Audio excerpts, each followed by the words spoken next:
తెలంగాణ ప్రజా రవాణా చరిత్ర దాదాపుగా దశాబ్ద కాలం నాటిది. 1932లో నిజాం రాష్ట్ర రైల్వేలో భాగంగా భారతదేశంలోనే మొట్టమొదటిసారిగా తెలంగాణ రాష్ట్రంలో రోడ్డు రవాణా సంస్థను ఏర్పాటు చేశారు. దీని పేరు నిజాం రాష్ట్ర రైల్వే రోడ్డు రవాణా శాఖ. దాన్ని NSRRRDగా ఉండేది. ఈ సంస్థను 1951 నవంబర్ 1న హైదరాబాద్ రాష్ట్రంలో విలీనం చేశారు. అంటే స్వతంత్రం వచ్చిన తర్వాత ఆ సమయంలో ఇక్కడ నిజాం రూల్ ఉండేది కదా. నిజాం రూల్ నుంచి ఎప్పుడైతే ఇండియన్ రూల్లోకి వచ్చిందో అప్పుడు హైదరాబాద్ రాష్ట్రంలో ఈ యొక్క సంస్థని విలీనం చేయడం జరిగింది.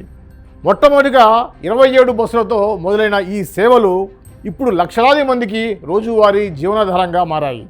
తెలంగాణ స్టేట్ రోడ్ ట్రాన్స్పోర్టేషన్ కార్పొరేషన్గా రూపాంతరం చెందింది. ఈ సంస్థ రోజుకి కోట్లాది కిలోమీటర్లు ప్రయాణిస్తూ సుమారు 90 లక్షల మందికి పైగా సేవలను అందిస్తోంది. కానీ అలాంటి కీలక సంస్థే ఇప్పుడు ఆగిపోయింది. కార్మికుల సమ్మెతో రాష్ట్ర వ్యాప్తంగా బస్సులు నిలిచిపోయాయి. ప్రభుత్వంతో చర్చలు విఫలమవడంతో ఆర్టీసీ జేఏసీ సమ్మె బాట పట్టింది. 32 డిమాండ్లతో కార్మికులు పోరాటం ప్రారంభించారు. గతంలో ప్రభుత్వం తీసుకున్న నిర్ణయాలు ఇప్పటి సమ్మె పరిస్థితులతో మళ్ళీ ప్రాధాన్యత సంతరించుకుంది. తెలంగాణలో ఆర్టీసీ ఉద్యోగులను ప్రభుత్వంలో విలీనం చేయాలనేటువంటి డిమాండ్ చాలా కాలంగా కొనసాగుతుంది. ఈ నేపథ్యంలో 2023 జూలై 31న అప్పటి ముఖ్యమంత్రి కె చంద్రశేఖరరావు అధ్యక్షతన జరిగిన మంత్రివర్గ సమావేశంలో ఒక కీలక నిర్ణయం తీసుకున్నారు. 43,000కు పైగా Telangana state road transportation corporation ఉద్యోగులు అంటే ఆర్టీసీ ఉద్యోగుల్ని ప్రభుత్వ ఉద్యోగులుగా గుర్తించాలని చెప్పేసి అప్పటి ప్రభుత్వం నిర్ణయం తీసుకుంది. ఈ నిర్ణయాన్ని అమలు చేయడానికి అధికారులతో సబ్ కమిటీ కూడా ఏర్పాటు చేశారు. ఆర్థిక పరిపాలన అంశాలపై కమిటీ సమగ్ర నివేదికను కూడా సమర్పించింది. తరువాత ఒక ప్రాసెస్లో భాగంగా బిల్లుని గవర్నర్కు పంపగా కొన్ని అంశాలపై క్లారిటీ కోరడంతో ఈ యొక్క ప్రక్రియ అనేది ఆలస్యమైంది. ఆ సమయంలోనే ఆర్టీసీ ఉద్యోగులు నిరసనలు చేపట్టి బస్సులని బంద్ కూడా నిర్వహించారు.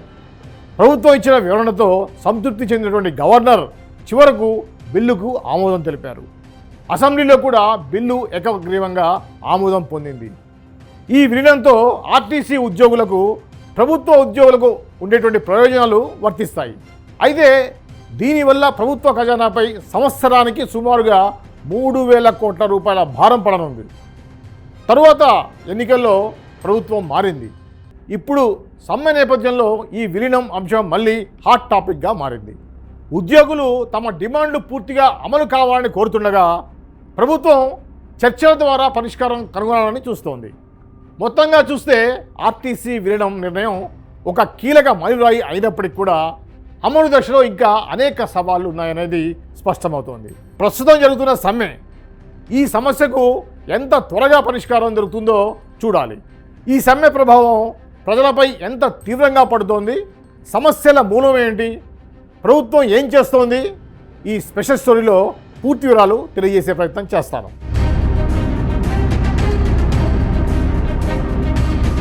ఇప్పటివరకు ఈ యొక్క మా ఛానల్ని సబ్స్క్రైబ్ చేయకపోతే వెంటనే సబ్స్క్రైబ్ చేసుకోండి. అలానే మీకు ప్రతిరోజు ఒక 10 నిమిషాల్లోపు ఒక స్టోరీని అందించేటువంటి ప్రయత్నం చేస్తున్నాను. ఈ యొక్క స్టోరీ పైన మీ యొక్క అమూల్యమైనటువంటి సలహాలను సందేశాలను మెసేజ్ రూపంలో మాకు తెలియజేయండి. దానికి అనుగుణంగా మీకు ఎటువంటి న్యూస్ కావాలో అది అందించే ప్రయత్నం చేస్తాను. ఇక స్టోరీలోకి వెళ్దాం.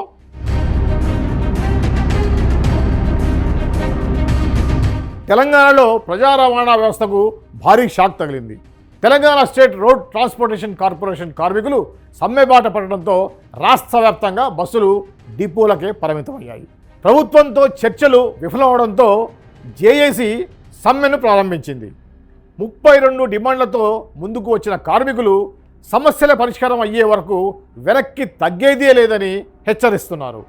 ఇక ఈ సమ్మెతో ప్రయాణికులు పడుతున్నటువంటి ఇబ్బందులు, ప్రభుత్వ ప్రత్యామ్నాయ చర్యలు మరియు ఈ సమస్యకు మూల కారణాలేంటో తెలుసుకుందాం.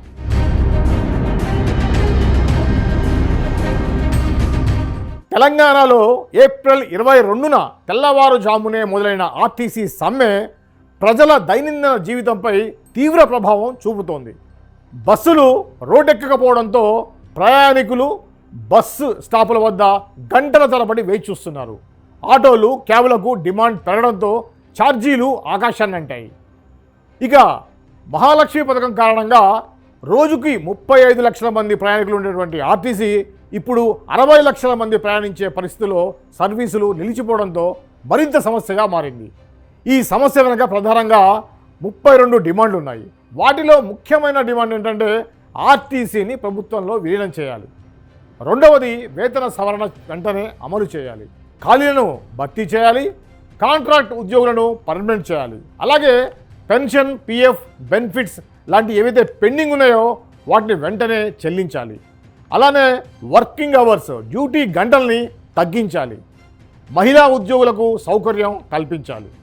ఇలాంటి అంశాలతో కూడి ఉన్నాయి. పొరుగున ఉన్న ఆంధ్రప్రదేశ్ తరహాలోనే ఉద్యోగులను ప్రభుత్వంలోకి విలీనం చేయాలని చెప్పేసి కార్మికులు పట్టుబడుతున్నారు. సమ్మె ప్రభావం తగ్గించేందుకు ప్రభుత్వం ప్రత్యామ్నాయ ఏర్పాట్లు చేస్తుంది.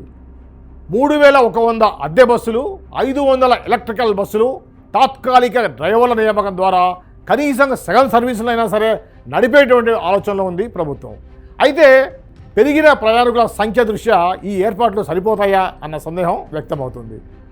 తెలంగాణ రాష్ట్రం ఏర్పడ్డాక ఇది 3వ ఆర్టీసీ సమ్మె. 2015లో 8 రోజుల పాటు సమ్మె చేశారు. ఆ తర్వాత 2019లో 52 రోజుల సుదీర్ఘ సమ్మెను చేశారు ఆర్టీసీ కార్మికులు. ఇప్పుడు ఇది 3వసారి.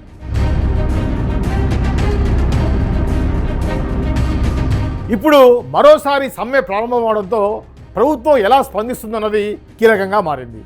మొత్తానికి ఈ సమ్మె కేవలం కార్మికుల సమస్య మాత్రమే కాదు, ప్రజల జీవన విధానాన్ని ప్రభావితం చేసే పెద్ద అంశం. ప్రభుత్వం చర్చలకు ముందుకు వచ్చి సమస్యను పరిష్కరిస్తుందా, లేక 2019 తరహాలోనే సమ్మె దీర్ఘకాలం కొనసాగుతుందా అన్నది ఇప్పుడు ఆసక్తికరంగా మారింది. ఇకపై జరిగే పరిణామాలపై అందరి చూపు నిలిచింది. ఇది పొలిటెంట్ న్యూస్ స్పెషల్ స్టోరీ. మరో అంశంతో మళ్ళీ కలుద్దాం. చూస్తూనే ఉండండి పొలిటెంట్ మీడియా.